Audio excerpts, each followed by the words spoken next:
Bismillahirrahmanirrahim.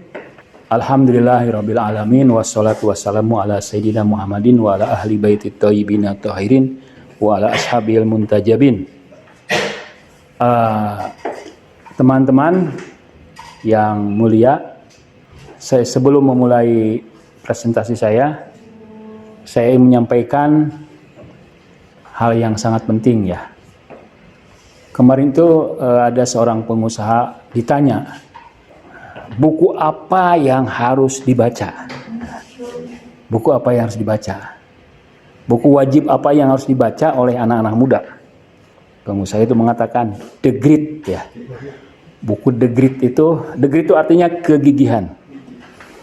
Kayak karya Anne, nggak salah. Anne itu mungkin penulis perempuan ya. Saya cari itu buku The Grit itu. Bahasa Inggris, saya lihat ada ringkasannya, summary-nya PDF di komputer. Saya baca semuanya karena ringkasan sedikit kan, hanya beberapa halaman. Tapi menarik ya. Jadi ini asumsinya. Kalau Anda ingin berhasil dalam bidang apapun, dalam bidang pendidikan, dalam bidang ekonomi, dalam bidang politik, dalam bidang sosial, tidak cukup hanya mengandalkan bakat dan keahlian saja atau passion saja. Misalnya kita semua punya bakat kan? Bakat menulis, bakat memimpin, bakat membaca ya, bakat berbicara, berkomunikasi, pastilah punya bakat. Bakat itu berkembang atau tidak tergantung kita. Anda juga pasti punya passion, kesukaan, kegemaran yang tidak mungkin ditinggalkan, yang positif. Misalnya passion Anda menulis, passion Anda berorganisasi, passion Anda berdagang, passion Anda memasarkan, passion Anda menjadi tokoh politik ya, atau sebagainya. Nah, itu tidak cukup. Tapi harus ada satu lagi, yaitu the grit. Grit itu kegigihan. Walaupun Anda ahli komunikasi, walaupun Anda orang pintar, walaupun Anda orang terhormat, walaupun Anda punya kedudukan sosial yang tinggi, gagah, cantik, berpenampilan rapi, karismatik, ya, punya uang banyak, ayah kaya, ibu kaya, ayah terkenal, ibu terkenal, ayah berpendidikan, ibu berpendidikan. Tapi kalau Anda tidak gigih, nah, itu Anda akan kurang berhasil. Jadi perlu kegigihan. Di sini kan banyaklah bakat, banyak passion ya, tapi gigihnya itu, gigih sampai akhir. Harus gigih. Nah, itu menurut saya paling menarik ya. Carilah buku The Grit Anne itu ya. Karena dia berdasarkan penelitian ya. Jadi orang-orang yang hanya percaya diri, mengandalkan bakat, mengandalkan keluarga, koneksi ya, jaringan, kepribadian dia, kepintaran dia, kecerdasan dia, tapi dia tidak gigih, ya udah ditinggalkan. Dia misalnya luwes, pandai berkomunikasi, santun, ya, ramah, fleksibel, bisa beradaptasi. Tapi kalau gigih, kalau tidak gigih, nah harus gigih ya. Gigih berjuang. Grit itu artinya gigih. The grit. Nah, itu sebagai pembuka. Ini pembuka ini untuk yang belum hadir ya. Nah, sekarang ada beberapa hal yang saya ingin presentasikan, nanti Anda diskusikan silahkan. Dalam hikmah muta'aliyah, sementara ini kita sebelumnya pembagiannya berdimensi ontologi kan, atau melihat dari sisi wujudnya. Ini juga patut diperhatikan ya. Jadi dalam filsafat ini, filsafat Islam itu secara umum seperti ini. Dan mungkin khas filsafat Islam. Distingsi filsafat Islam demikian ya. Pertama, dia bicara tentang umurun ammah. Umur itu apa? urusan ya. Affairs, urusan. Amah urusan umum. Jadi realitas secara umum. Dalam bahasa Arabnya ilahiyat bil makna a'am. Metafisika dalam arti umum. Di sini mungkin kita sharing ya sama filsafat barat ya. Filsafat barat juga demikian kan. Berbicara tentang hal-hal yang umum. Ahwal wujud ya, hal ihwal wujud yang universal. Wujud robit, kausalitas, potensi, kuwah, aktus, fi'lun, taqadum, wujud yang awal, ajali, qadim, ta'akhur, wujud yang apa? Lawan azali itu? Ada qadim, ada azali, ada akhir, wujud akhir, wujud abadi, sarmadi dan sebagainya ya. Itu konseptualnya. Jadi ini yang dibahas. Nah, di sini kita sharing sama filsafat barat. Filsafat barat juga demikian. Berdiskusi tentang ini. Nah, ini yang khas menurut saya. Anda boleh setuju atau tidak setuju. Jadi khasnya filsafat Islam itu ada ini nih. Ilahiyat bil makna khas. Metafisika dalam arti khusus atau disebut the first philosophy. Filosofi pertama, filsafat pertama. Nah, ini nih mungkin khasnya filsafat Islam. Yaitu sifat wajibul wujud, perbuatan, ilmu wajibul wujud, tauhid, pembuktian eksistensi keesaan Tuhan, eksistensi dan keesaan Tuhan, emanasi, evil, dan lain-lain. Ini hampir mirip dengan apa? Dalam ilmu apa ini dibahas? Kalam, ya. Ya kan? Teologi. Tapi harus dibedakan, ya. Jadi, ini bukan teologi. Kalaupun mau disebut teologi, teologi filsafat, ya. Karena filsafat kan beda metodenya, yaitu burhan. Kalau teologi, jadali. Ya, tolong bedakan. Jadi mungkin Anda bisa mengangkat isu-isu yang dibahas di dalam kalam menjadi filsafat dengan mengubah metodenya. Kalam membahas ini, tapi metodenya jadali, dialektika. Filsafat membahas ini, tapi metodenya burhan. Sifat wajibul wujud. Ini khas filsafat Islam. Menurut saya, Anda boleh setuju atau tidak setuju. Ini khas filsafat Islam. Jadi di antara diskursus wujud itu Anda akan melihat ini nih. Oh, tentang wajibul wujud, perbuatannya, ilmunya. Mungkin yang menarik ini ya, evil kan? Keburukan, kejahatan, kebiadaban, musibah. Ini mungkin isu-isu yang relevan. Penderitaan, ya. Siksaan. Di hari yang mulia, di bulan yang mulia, berkumpul orang-orang yang mulia, tapi dihancurkan. Itu kan jadi pertanyaan kan? Ini orang-orang soleh, terjadi dalam sejarah. Orang-orang soleh berkumpul di tempat yang sakral, di hari yang sakral, tapi justru mereka yang dibinasakan. Nah, serangan ateis ini paling berat katanya dari sisi sini. Kalau serangan dari sisi wujudnya sudah jadul lah. Tapi serangan yang paling berat dihadapi dari Richard Dawkins and his gang. Gengnya muncul. Siapa lagi tuh geng-gengnya dia? Nah, ini menyerang Tuhan. Ya. Nah, ini khas filsafat Islam. Yang kedua juga psikologi. Jadi ada psikologi filsafat ya, atau filsafat psikologi ya. Ada juga psikologi jiwa yang umum kan? Iya. Psikologi umum tuh yang di barat itu ilmu yang berwibawa. Jurnalnya banyak. Jurnalnya banyak, luar biasa ini. Kokoh ilmu itu. Terus metodenya juga banyak. Barat itu sudah mengembangkan. Islam, filsafat Islam, psikologinya, jiwa, tentang jiwa kan. Eskatologi, apa? Bahasa Arabnya, ma'ad, hari kebangkitan. Kalau mabda, hari awal. Jadi mabda, ma'ad ya. Lebih sulit ma'ad atau lebih sulit mabda? Ma'ad atau mabda?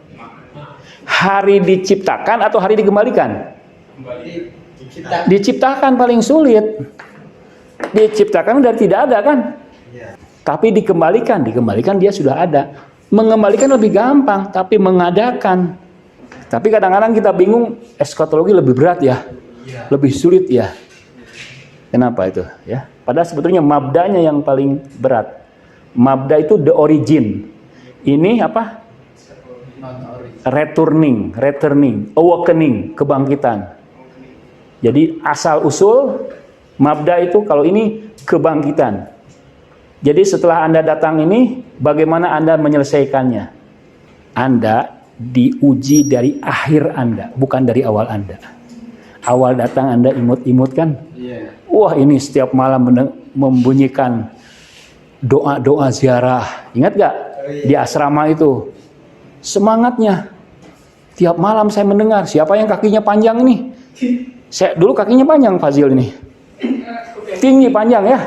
Di atas saya ingat itu. Selalu terdengar bacaan ayat Al-Quran, bacaan zikir, bacaan tawasul. Di awal-awal kalian juga bersemangat, ya kan? Tamliko, jago silat, selalu salto, ingat gak? Saya ingat saltonya, masih bisa gak sekarang? Bisa. Saltonya hebat di mana? Di villa ya. Saya lihat sendiri tuh, saya saksi sejarah. Siapa lagi? Semua kan, semua di awal-awal bersemangat. Tapi di ma'adnya nih ya, menjelang akhirnya, yang akhirnya baik menjadi baik awalnya. Tapi yang akhirnya buruk menjadi awal buruk pun, yang awal pun jadi buruk. Jadi kalau Anda di akhir Anda tidak semangat lagi kan, tidak belajar dengan serius lagi, lebih banyak naik motor daripada naik apa? Naik daripada naik angkot. Jalan-jalan terus, lebih banyak baca healing aja ya, healing aja. Healing itu berarti kalian sakit. Healing aja, setiap hari harus healing. Healingnya dengan makanan, dengan nonton, dengan chat, dengan TikTok, berarti healing itu. Ada yang sakit ya. Ada yang sakit kalau misalnya tidak megang HP itu kan sakit. Kita harus segera mengobati kepada Nabi. Nabi itu kan Tobib dawar, Tobib yang berjalan-jalan. Kemarin tuh Tobib datang, Ustadz Cipta, kalian harus dekat, cium tangannya, kasih hadiah. Kalau punya uang 20.000, 10.000 ya. Jangan bilang dari saya. Maksudnya supaya dapat kedekatan kan? Kalau nggak punya uang, doain. Hadiahkan apa saja yang kalian punya. Mau es apa? Bukan es cincau apa? Itu ngasih apa? Air minum. Saya lihat tidak ada air minum di sana. Siapa yang ngasih? Hah? Ada. Isbah itu. Luar biasa, palak isbah itu. Karismatik kan dia kan? Iya. Ali palak isbah itu dari awal saya lihat konsisten dia. Nah itu Ali palak itu dapat syafaat dari itu. Dari ngasih apa? Air minum saja. Putri ngasih gak? Ketika Pak Basrir ngasih apa? Minum doang? Wah keren nih. Putri dapat syafaatnya lebih banyak. Itu cara-cara yang tidak konvensional dalam meraih ilmu, ahi. Bukan hanya kecerdasan, bukan hanya doa, tapi kedekatan emosional. Jadi cara konvensional, cara yang tidak biasa. Misalnya Anda mendoakan, Anda mengirimkan Al-Fatihah untuk saudara Anda walaupun masih hidup, nggak apa-apa. Nah, itu cara-cara yang tidak biasa itu yang justru akan meningkatkan ilmu Anda, meningkatkan keberkahan Anda. Jadi jagalah di akhir-akhir Anda ya, jangan di akhir, karena godaannya lebih besar ya, gelombangnya lebih besar. Anda sekarang 2 tahun, 3 tahun bisa berubah Anda ya. Dengan motor Anda bisa berubah. Ada salah seorang yang di asrama itu karena motor dia berubah orientasinya. Karena HP dia bisa berubah. Tidak mau saya sebutkan namanya, ya kan? Karena organisasi dia bisa berubah kan? Dan karena pacar. Jangan punya pacar kalian sekarang ini. Jangan FOMO, tahu FOMO? Apa itu FOMO? Bos modern. FOMO. Ikut-ikutan. Kecuali kalian sudah siap punya usaha, ya kan? Orang tua akan membiayai, ya. Nggak apa-apa kalian nikah sambil kuliah. Tapi kalau biasa-biasa saja, tenang, sabar dulu. Jangan FOMO. Orang lain udah punya pacar, jangan. Karena itu bisa mengubah ya. Karena saya dengar kan, wah, orang-orang lain udah punya pacar, berarti ada yang punya pacar kan? Hati-hati, punya pacar belum? Enggak ada yang Alhamdulillah, enggak ada yang mau. itu berkah. Tapi jangan meminta ya. Iya. Jauhkanlah. Bahkan keinginan pun jauhkanlah. Nanti setelah Anda S2 ya. yang dibagikan nanti. Sabar. Jangan segera-segera. Udah tua sekali Dia masih muda ya. Harus puasa. Puasa. Tadi dia makan juga. Puasa sekarang. Hari ini hari apa? Kamis. Puasa ya? Puasa apa itu namanya? Bulan Ramadan aja dia puasa. Kamu lagi hari biasa ya. Puasa Ramadan nggak puasa? Puasa.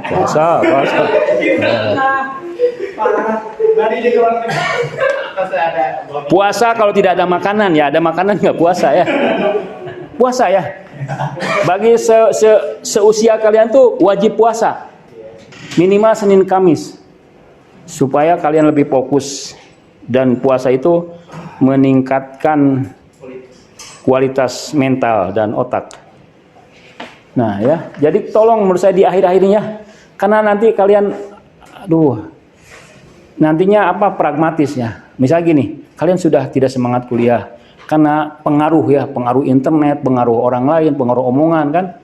Google kan mengatakan ngapain sekolah, nggak ada gunanya, yang penting ke skill, itu pengaruh jelek tuh. Yes. Jadi Corbuzier katanya ngapain kuliah, ngapain mencari ilmu, itu pengaruh jelek. Rocky Gerung juga. Pengaruh jelek ya. Itu filsuf brengsek ya. Dia sering menggunakan diksi-diksi yang aneh-aneh kan. Saya juga kan terbiasa menggunakan diksi yang aneh-aneh. Ya. Harusnya RG-nya bawa sini Ustaz. Nggak mau dia. Bukan dia tidak selevel. Kata dia ngapain datang ke Sadra tidak selevel. Iya. Ingin dengan tokoh-tokoh yang selebritas. Nah ini ya. Ini tolong perhatikan, amati di hikmah mutahaliyah ini 3 ini harus perhatikan. Kalian mau fokus kemana? Ya kalau penelitian kalian. Yang tadi mana? Nah ini ya. Apakah kalian psikologinya? Psikologinya menarik banget, menarik. Walaupun psikologinya metafisik, filsafat, tidak menggunakan metode empiris, observasi, tapi menarik dan tetap relevan menurut saya. Psikologi kan dengan hati kita kan, kalbu kita, hubungan kita, relasi kita, personal dengan masyarakat, komunikasi luas ini. Ini ada bukunya. Saya terjemahkan, kalau mau silahkan datang ke saya, bawa dolar. Gratis, tapi tolong jangan dibagi-bagikan. Kalau dibagi-bagikan nanti saya sama penerbit kan. Maaf. Pak, kalau psikologisan juga? Iya ada. Itu psikologi komparasi. Menarik. Jadi Ibnu Sina, Aristoteles, Plato, kemudian Al-Quran. Dari definisi dulu jiwa, aktivitas jiwa, kecenderungan jiwa, fakultas-fakultas, kemudian kebahagiaan. penderitaan, kemudian harokah jauhariyah, kan bagian jiwa juga. Harokah jauhariyah itu bisa Anda lihat di sini, bisa juga lihat di sini kan. Perspektifnya beda. Terus etika menarik. Terus kemudian terakhir itu apa ya? Bab terakhir itu yang saya terjemahkan, kelezatan ya, kesengsaraan, penderitaan. Menarik. Ini sudah saya terjemahkan dan saya dibayar saat itu sekaligus 5 juta. Wah, kemana aja akhi, ya Allah. Pekerjaan saya yang awal itu penerjemah, translator. Saya sudah menerjemahkan 50 buku. Jadi kalau Anda ingin belajar bahasa ke saya, bahasa Arab dan bahasa Persia. Inggris lumayan. Saya juga sudah menerjemahkan buku bahasa Inggris 3 atau 4. Tapi kebanyakan buku yang saya terjemahkan bahasa Persia, bahasa Arab. Jadi kalau ada waktu ya, Anda boleh belajar menerjemahkan ke saya, belajar membaca teks. Nah ini, jadi ini menarik nih. Ini menurut saya, kalau Anda misalnya bingung, wujud lagi, memang makan tuh wujud ya. Kayak kata mahasiswa UIN yang liberal itu kan. Ini dong, ada yang lain nih kan. Psikologinya menarik ini. Belum dibahas secara disertasi juga belum membahas, di tesis belum membahas. Atau ininya ya, yang khas filsafat Islam. Oke, sekarang ini harus camkan di ada ya, trilogi ini ya. Humaira, kenapa tatapanmu kosong, kemana? Dari tadi saya melihat Anda seperti menatap siapa? Angin? Ngantuk. Ya Allah. Karena banyak belajar, tidak apa-apa. Banyak diskusi ya. Terus di next. Menurut saya ini perdalam bagi Anda. Terus kemudian komparasikan dengan psikologi modern ya. Sehingga nanti Anda mungkin S2-nya mau nyambung dengan kalau barat itu, nyambung. UIII misalnya. UII-nya berapa? UII atau UUUII. Kalau proposal Anda menarik kan diterima ya. Kuliah di UI Anda keren tuh. S3 8 juta atau 7 juta.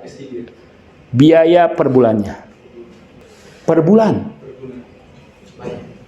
UI bayar sama Anda, pemerintah bayar sama Anda. S3. Kalau S2 3,5 juta. Dibayar Anda. Dibayar pemerintah. Itu rencana pemerintah, proyek pemerintah. Indonesia punya mimpi, ingin punya sekolah internasional.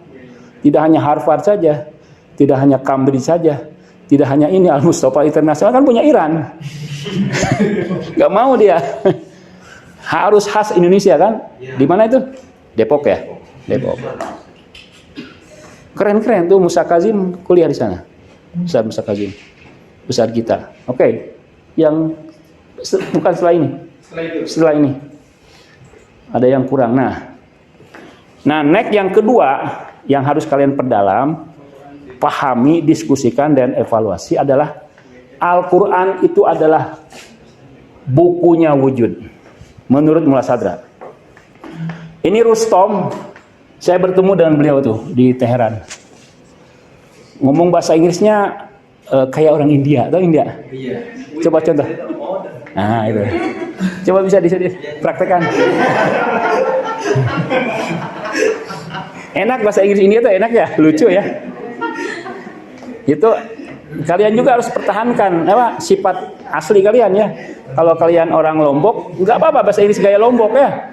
Bahasa Inggris gaya Aceh enak loh. Madura iya. Iya. Mungkin dia ada keturunan India ya. Ini Rustom, penelitiannya tentang Al-Quran menurut hikmah mutaliyah. Ini kan lanjutan dari yang sebelumnya, saya kurang maksimal lah katakanlah. Kita bisa mengatakan bahwa semakin dia paham Quran, semakin dia meningkat wujudnya. Semakin intens itu? Sisinya semakin bergradasi wujudnya, semakin dalam. Oke, ini. Salah satu alasan yang membuat tafsir filsafat menjadi signifikan, menjadi penting, yaitu karena tafsir literalis sangat rentan kritikan. Ya kan? Tafsir itu rentan dan kritikan. Dia hanya berdasarkan riwayat, hadis diperdebatkan kan, isu-isunya konflik saja. Justru mendorong pentingnya tafsir baru yang relevan dengan kebutuhan manusia yang terus berkembang. Ini ya, ini menurut ini. Jadi tafsir falsafah itu sangat relevan, menyatukan,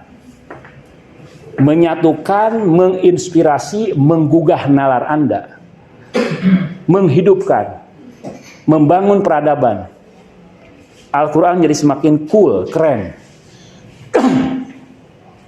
Kedua, Al-Quran sendiri seperti yang diyakini mana nih? Kok hilang? Al-Ghazali ini, Al-Ghazali menempatkan argumentasi akal dalam posisi yang strategis, yaitu untuk membungkam tiran. Kalian belum tahu ya hebatnya Ghazali. Kalian gunakan akal untuk meminjam uang. Ya kan? Pakai akal kan minjam uang ya? Iya kan? Kalian gunakan akal untuk bolos ya? Iya. Kalian gunakan akal untuk menipu ya? Iya. Ghazali ini luar biasa untuk membungkam tiran. Coba baca surat Al-Baqarah ayat 285.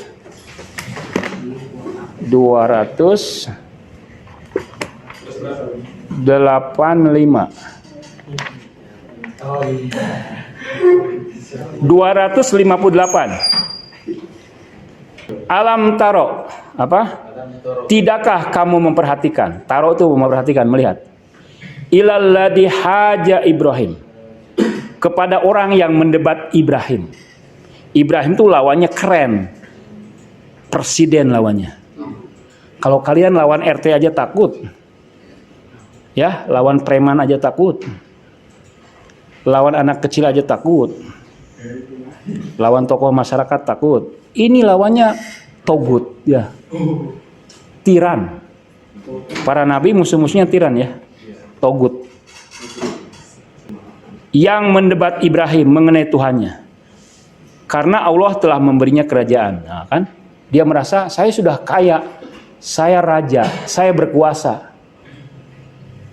Saya akan mendebat Ibrahim tentang Tuhan. Ketika Ibrahim berkata, Tuhanku ialah yang menghidupkan dan mematikan, kan? Dilawan lagi sama raja. Aku sendiri bisa menghidupkan dan mematikan. Raja bisa menghidupkan, mematikan nggak? Tidak. Bisa. Hidupkan, jangan dimatikan maksudnya. Jangan dibunuh. Matikan maksudnya dibunuh. Aku juga bisa kan? Nah, si Ibrahim cerdas nih. Logika dia apa? Palasi kan? Beda kata mematikan dan menghidupkan yang dimaksud Ibrahim dengan yang dimaksud oleh Raja Namrud itu. Kemudian kata Ibrahim, dia ganti dalilnya, argumentasinya. Kalau pakai argumentasi itu artinya debat kusir. Debat kusir itu. Kalian jangan sampai debat kusir. Ibrahim berkata, Allah menerbitkan matahari dari timur, maka terbitkanlah ia dari barat. Nah, baru dia bungkam, ya. Berhenti dia. Akhirnya karena bungkam, Ibrahim diusir dan tidak dijamu. Raja itu kalau kalah dengan debat, dia jadi lembut. Jadi tidak membunuh Ibrahim.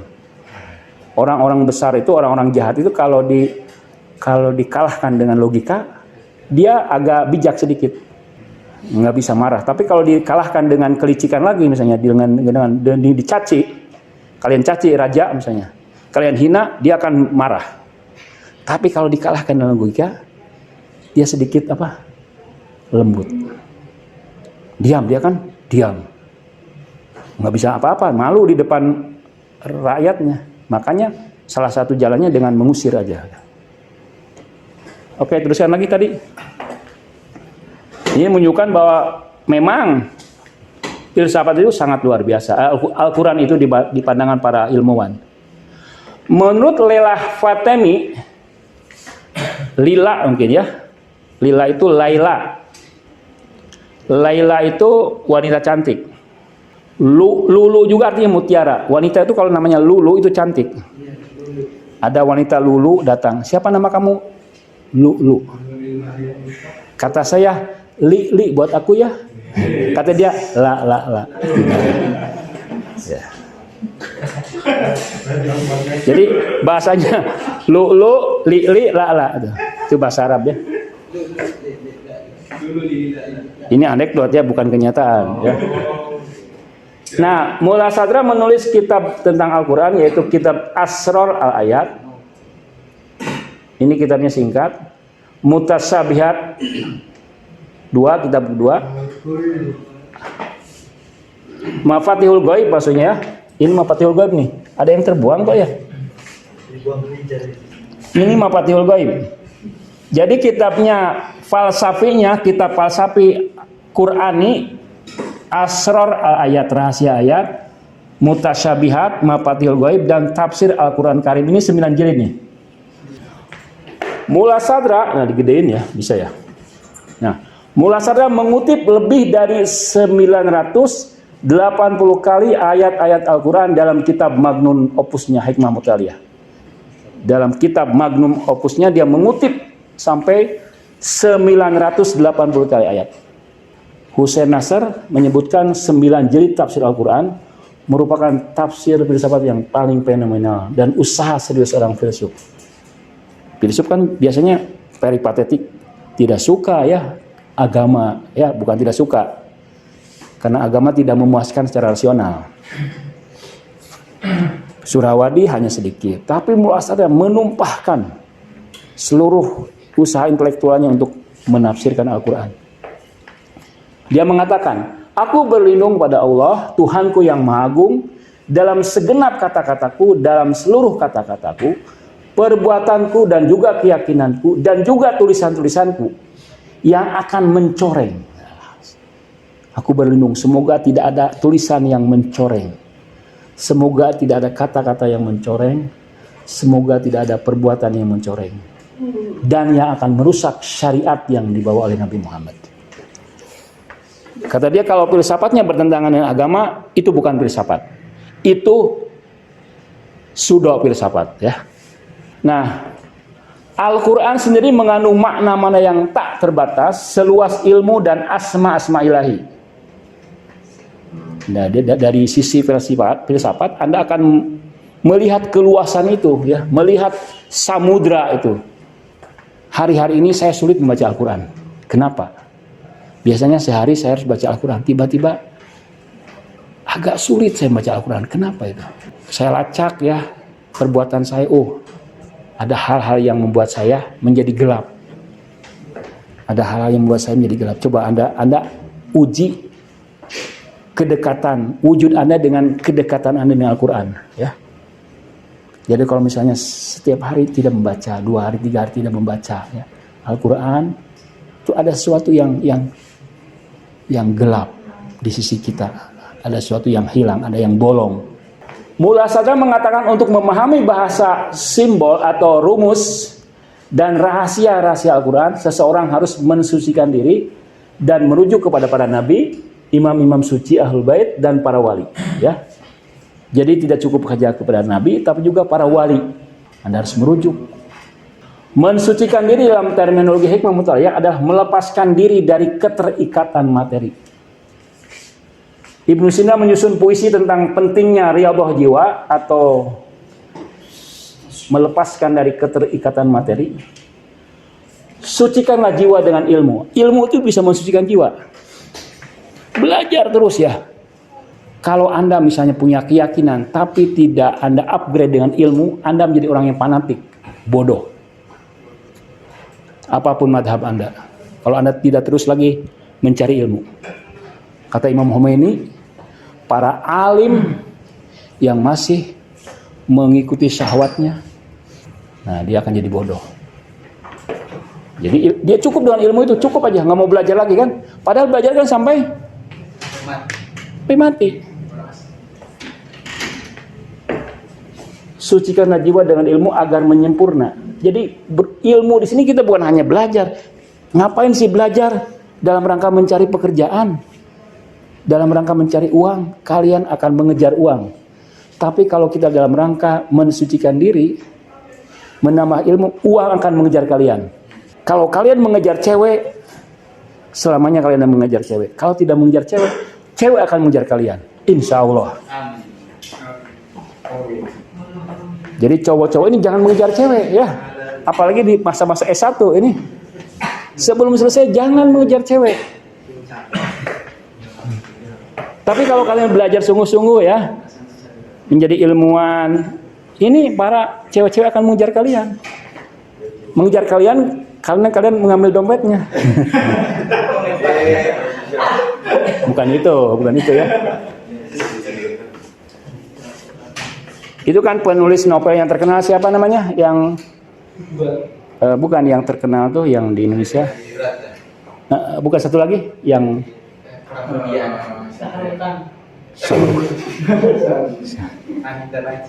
yang orang Padang itu.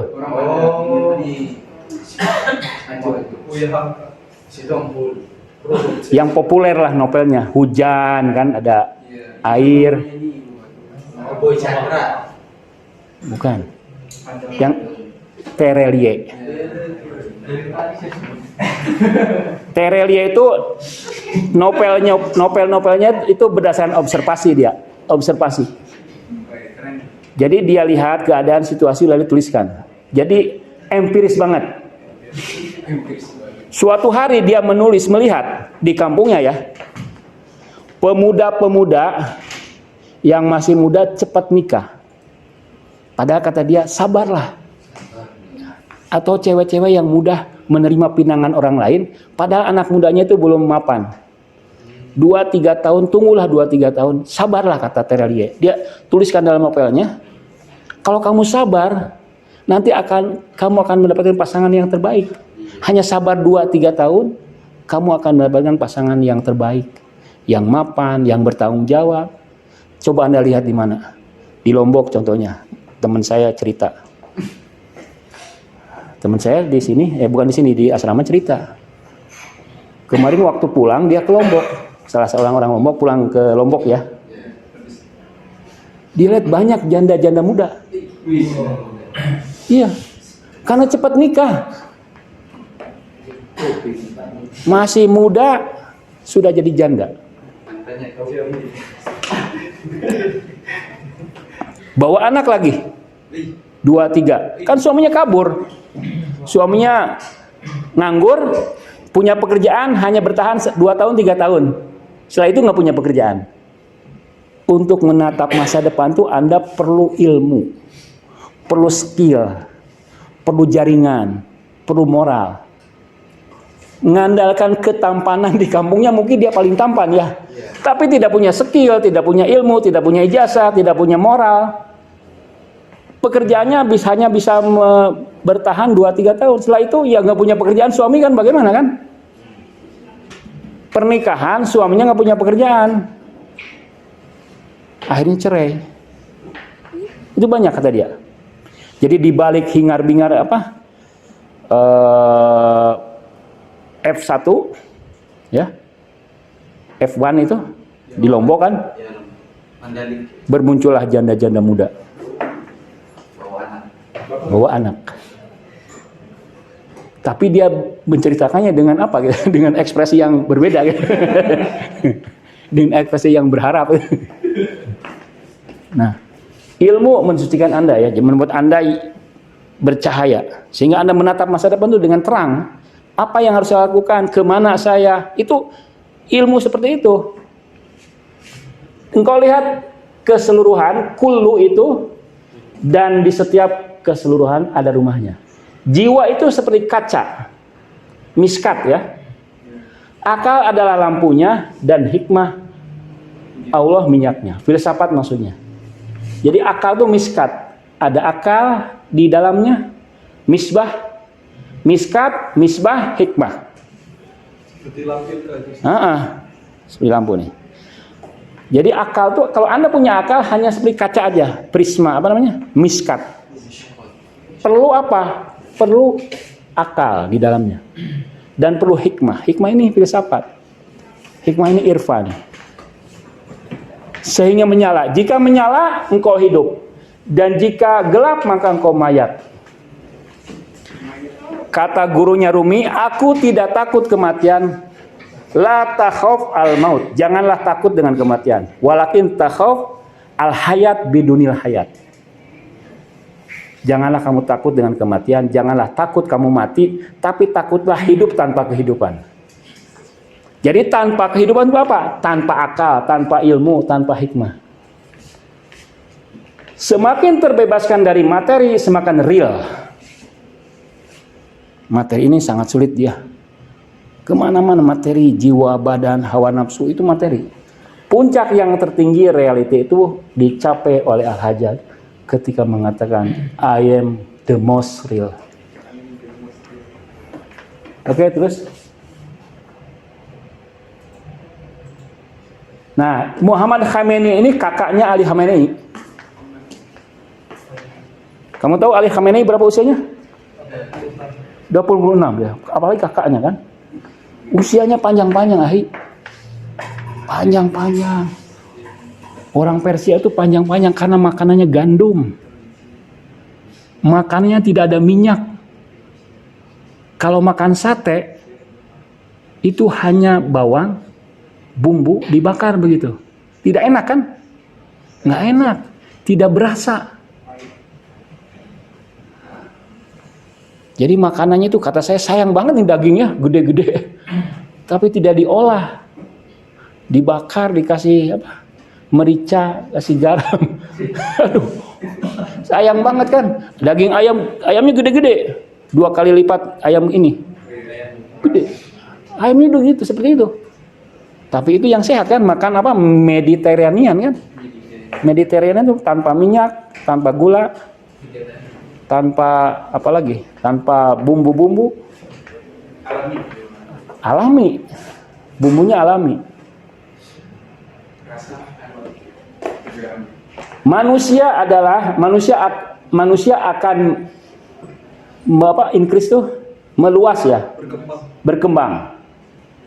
Jika mereka melepaskan materi mereka, terbebaskan. Dalam arti mereka menjadi sangat real. Nah, kita bisa jadi tidak real. Kita ini tidak real. Anda ini gaib. Kita ini masih imitasi, masih palsu. Belum real. Semakin seseorang dalam realitasnya, semakin dia bisa menembus Quran, yaitu buku Abain. Oke, terus. Nah, coba Anda teliti, kenapa sih yang dimaksud Al-Quran itu wujud itu apa maksudnya? Kan wujud bergradasi. Kok ada Al-Quran ya kan? Wujud bergradasi. Kok ada Al-Quran? Quran itu wujud apa? Nah, kan? Karena di sini dianalogikan dengan being ya, diidentifikasikan dengan wujud. Karena Al-Quran dalam satu pengertian bisa diidentifikasikan dengan wujud, seperti being, seperti wujud, seperti kita lihat dalam chapter sebelumnya, halaman sebelumnya. Keduanya, yaitu Al-Quran ya dan wujud, multi level kan? Al-Quran multi level gak? Al-Quran itu bergradasi. Level yang paling rendah Quran apa? Level yang bukunya kan, mushafnya. Kan Quran berapa level dalam hadis? 7 level. Jadi kalau kita hanya akrab dengan kertasnya saja, dengan mushafnya saja, dengan hurufnya saja, dengan suaranya saja, berarti level kita juga masih rendah. Jadi Anda hanya akrab dengan suaranya saja, akrab dengan hurufnya saja, dengan hijaiyahnya saja, berarti level kita juga masih rendah. Tapi kalau dia semakin menembus kata-kata Tuhan, ya, kalimat-kalimat, ayat-ayat, ya, huruf-huruf, maka semakin dekat dia kepada aspek being yang apa? Yang menyatu, yang satu. Tidak kesatuan, tidak terbeda-bedakan. Dan karena itu dia semakin dekat menuju kesatuan. Karena Al-Quran levelnya sama dengan level being tuh, bayangkan. Level being kan ada wujud hayula, wujud jismi, wujud nabati, wujud hayawani, wujud akli, wujud nafsi, wujud apa lagi? Malaikat, wujud barzahi, wujud akhirati, wujud Tuhan. Berlevel-level. Maka Al-Quran juga demikian berlevel-level. Sadra mencatat bahwa level of man, derajatnya manusia sesuai dengan level Al-Quran. Kalau Anda ingin melihat level saya di mana, gradasi saya sejauh mana, bagaimana Anda dengan Quran Anda bagaimana? Kalau level kita hanya cukup suaranya saja, hurufnya saja, mushafnya saja, kata-katanya saja, ayat-ayatnya lahiriah saja, teksnya saja, maka level kita itu. Namun kalau seseorang mencoba menembus wujudnya, kita menembus wujud bagaimana? Supaya kita ini wujud kita menembus ke yang paling dalam. Karena level manusia juga ada 7 level. Ya. Nah, di sini Anda mulai main level-levelan ya. Jadi kalau kata Rocky Gerung, saya tidak selevel dengan Anda, nggak apa-apa kan? Karena saya selevel dengan Quran. Apaan itu Al-Quran, kata dia. Ngeri-ngeri ya. Semakin dia dekat dengan Quran, memahami Quran, semakin dia real. Maksudnya apa Ustaz? Memang kita ini tidak real Ustaz kalau nggak dekat sama Quran. Tidak real. Itu dasarnya apa Ustaz? Karena levelnya sangat rendah, masih potensi. Masih potensi itu apa? Masih potensi itu kuah bil kuah.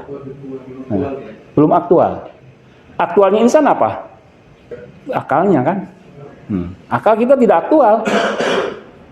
Memang kita selalu tidak aktual. Kita masih emosional, masih responsif kan? Masih reaktif, masih terimpuls, masih terprovokatif oleh dunia, masih menyukai ya. Masih hanya pada penampakan saja. Itu aktual itu ternyata itu fisiknya apa jiwanya yang disuruh kan gitu kan, jika semakin nyata maka semakin dekat kepada Quran. Maksudnya yang dekat itu fisiknya atau jiwanya yang nyata itu Wujudnya, wujud jiwanya. wujud jiwanya. Kalau wujud fisik kan sudah ada Ustaz. Wujud fisik sudah ada ya. Fisik kan hanya pembantu jiwa ya, instrumen jiwa. Fisik itu wujud yang paling lemah karena dia wujud jismi. Dia kenapa paling lemah fisik? Karena dia berdimensi. Dimensi yang belakang tidak tahu dimensi yang depan. Bodohan. Tapi jiwa, nah sudah naik level jiwa. Dan semakin seseorang tenggelam dalam dirinya yang hakiki, Anda bukan diri hakiki, kita kan berdiri lagi ya. Siapa Anda? Itu pertanyaan abadi dari zaman Plato. Siapa aku? Siapa yang mengenal dirinya, dia mengenal Tuhan. Berarti dirinya itu luar biasa kan? Menjadi middle term bagi mengenal Tuhan. Siapa aku? Aku siapa ya? Aku ini siapa coba? Iya. Ustadz itu siapa? Oh iya. Nah, itu kan? Iya. Agak sulit ya. Maka dia akan, tapi kalau dia jadi dengan cara apa kita mengenal? Barat mengembangkan, Jawa mengembangkan. Menurut saya Islam Jawa, Islam Nusantara, Islam Timur itu mengembangkan satu aspek dari Al-Quran. Serius mereka. Ya kan? Karena Islam itu terlalu banyak, terlalu luas kan. Satu aspek aja oleh orang Jawa diseriusi jadi ilmu. Misalnya Jawa itu sangat serius mengglorifikasi jiwa, badan. Bagaimana badan itu agar dia tidak terdominasi oleh badan. Puasa, tapa, tirakat, puasa mutih. Dalam mereka ingin mengenal dirinya. Dari satu sisi oleh kaum ahlu hadis, kaum literalis, dan yang bid'ah kan. Tapi Anda harus melihat sisi lain. Ya. Sisi wujudnya. Karena dia dalam mereka ingin membersihkan diri. Barat dengan yoganya. Dia Barat tuh Dari satu sisi ya, orang barat itu orang yang jujur, objektif. Dia kalau tahu itu ilmu, dia akan kejar. Kalaupun harus mengeluarkan uang banyak, kalaupun harus meninggalkan negerinya. Barat itu tidak selalu munafik, barat itu. Bahkan kita yang munafik. Kita yang munafik menjual hutan kan. Presiden kita munafik semua kan. Kita jaga hutan. Diam-diam hutannya digundul. Saya ingat waktu itu, orang Jepang datang ke Indonesia, langsung ke Jokowi, ke JK ngomong, Pak, sampai kapan Bapak menjual hutan itu? Iya. Tapi kalau orang Barat tidak mungkin kan? Siapa yang menjaga orang hutan? Barat. Tiap hari bersama mereka. Ya. Siapa yang hidup di Lombok mengabdikan dirinya? Dia seorang pilot, tabungannya dia ambil semua, jadi orang Lombok, berbaur dengan orang daerah. Menjadi apa? Penggali sumur. Dia berkhidmat kepada masyarakat, menggali sumur. Keahliannya menggali sumur. Dan bagi orang Lombok, bukan orang Lombok, Sasak, kalau Sasak Lombok juga ya, yang rumah Sumbawa. Jadi bagi orang Lombok, orang Barat ini berkah, karena dia penggali sumur. Dan itu sumbangan yang paling baik ya, daripada Anda mengaji Quran, mengajarkan tajwid, yang bisa jadi dengan banyaknya baca Quran, menjadi ahli tajwid itu, orang-orangnya, murid-murid Anda tidak mau belajar fisika, tidak mau belajar matematika, tidak mau belajar teknologi. Bagaimana itu? Mahathir Muhammad kan mengkritik, ingat Mahathir Muhammad, kata-katanya. Bisa jadi, kata dia, sumber kebodohan masyarakat Melayu adalah karena mereka terlalu serius, terlalu asik belajar Quran, belajar tahfidz. Ini kritikan ya, kritikan. Dari satu sisi memang harus kan, tapi dari sisi lain kalau berlebihan